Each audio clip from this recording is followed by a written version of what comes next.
Hello, j'espère que vous allez bien. Bienvenue à cette 25e vidéo qui porte sur notre challenge 100 jours d'IA pour Jour Science.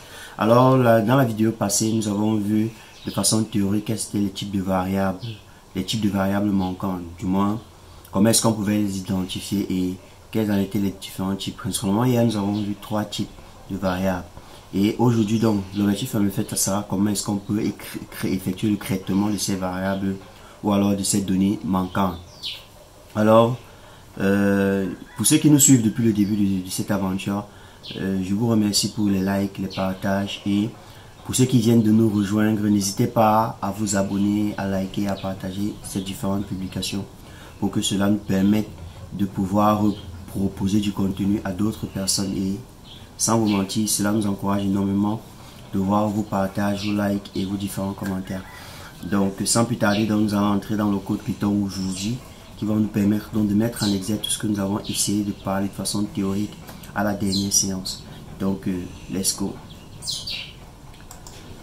Aujourd'hui, comme je disais tantôt, nous allons travailler sur différents traitements des données manquantes. Donc, la première des choses, c'est de générer une base de données en important déjà la bibliothèque NumPy et Pandas. On va générer une base de données telle que vous pouvez rendre compte là. On génère une base de données environnementale plus ou moins avec des températures, des pressions, les vents et les précipitations aussi. On a les données en fonction des dates, en fonction des stations. Donc maintenant, qu'est-ce que je fais? C'est que je vais transformer cette base, ces datasets en data frame. Ensuite, donc, je vais y insérer quelques valeurs manquantes par-ci par-là. Et j'affiche la base de données. Vous allez voir compte qu'il y a des valeurs qui sont manquantes par-ci par-là. Nous avons généré nous-mêmes aléatoirement. Donc là, je vais afficher la base de données, du moins les 4 premiers éléments.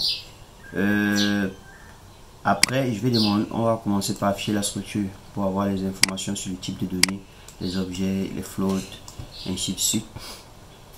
Ok, dès que c'est fait, la ligne de code qui suit en fait, là on va installer une nouvelle bibliothèque Missing No que nous n'avions pas. Une fois qu'elle est installée, on va l'utiliser maintenant ici pour visualiser les valeurs manquantes avec la matrice de chaleur des valeurs manquantes. Donc là, vous voyez, partout là où c'est en blanc, c'est considéré comme des valeurs manquantes. Ensuite, on va faire un diagramme en bas des différentes valeurs manquantes. Une fois que c'est fait, c'est compilé. On a le diagramme en bas des différentes valeurs manquantes. Donc là, on a fini avec ici. Là maintenant, on va effectuer un diagramme d'ingrogramme des valeurs manquantes. Donc là, vous voyez, ça répartit ainsi de suite. Donc ici, on va effectuer un HatMap pour observer aussi le résultat.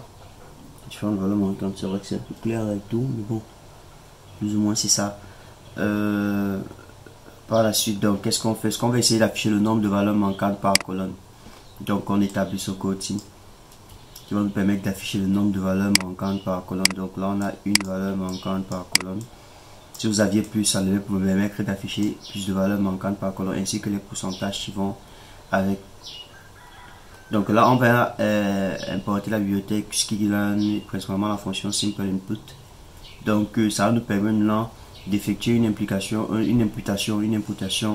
par la moyenne. Pour ce faire, qu'est-ce qu'on fait? Est-ce qu'on va séparer notre dataset en principalement deux paramètres, deux valeurs? On va dire ça comme ça.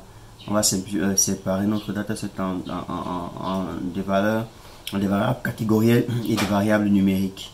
Donc là, on sépare le dataset en variables catégorielles et variables numériques. Et puis maintenant, on va effectuer une imputation sur les variables catégorielles, une imputation sur les variables numériques de cette façon.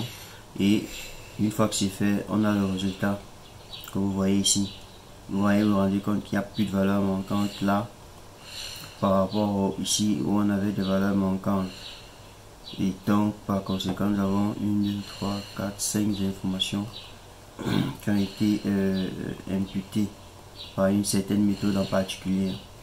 Et donc ok, là on va effectuer aussi maintenant une imputation par la méthode des médianes et du mode. On effectue cette imputation. On commence toujours déjà par séparer la base de données en deux parties bien égales. Une fois que c'est fait, de la base de données en deux catégories de variables différentes, c'est-à-dire numérique et catégorielle. Une fois que c'est fait, on applique cette méthode d'imputation. Voilà la syntaxe ici. On fait de même avec cette syntaxe ici. Alors après on compile, on a le résultat avec l'imputation déjà effectuée. Donc là on peut faire de même avec la méthode de KNN. Toujours en commençant déjà par séparer notre dataset en deux parties bien définies, catégorielle et numérique. Une fois que c'est fait, on effectue la compilation puis on a le résultat suivant. Vous pouvez faire de même avec la méthode par itération. Donc voilà plus ou moins comment est-ce qu'on peut utiliser et effectuer le traitement des données manquantes avec les différentes méthodes que nous avons vues lors de la partie théorique. J'espère que cette vidéo vous a été d'une grande on va dire importance et que cela peut vous permettre d'être d'une grande utilité bien évidemment, et que grâce à cela vous serez capable vous-même maintenant d'effectuer le traitement de vos données manquantes. Dans les prochaines vidéos nous allons voir comment est-ce qu'on pourra traiter on pourra identifier les données aberrantes. Quels sont les diagrammes qui peuvent être utilisés pour l'identification des données aberrantes? Cette nous en avons déjà parlé, mais nous allons encore revenir dessus. Et plus particulièrement maintenant, comment est-ce qu'on peut effectuer le traitement de ces données aberrantes. Alors, merci d'avoir suivi cette vidéo. On se retrouve à la prochaine.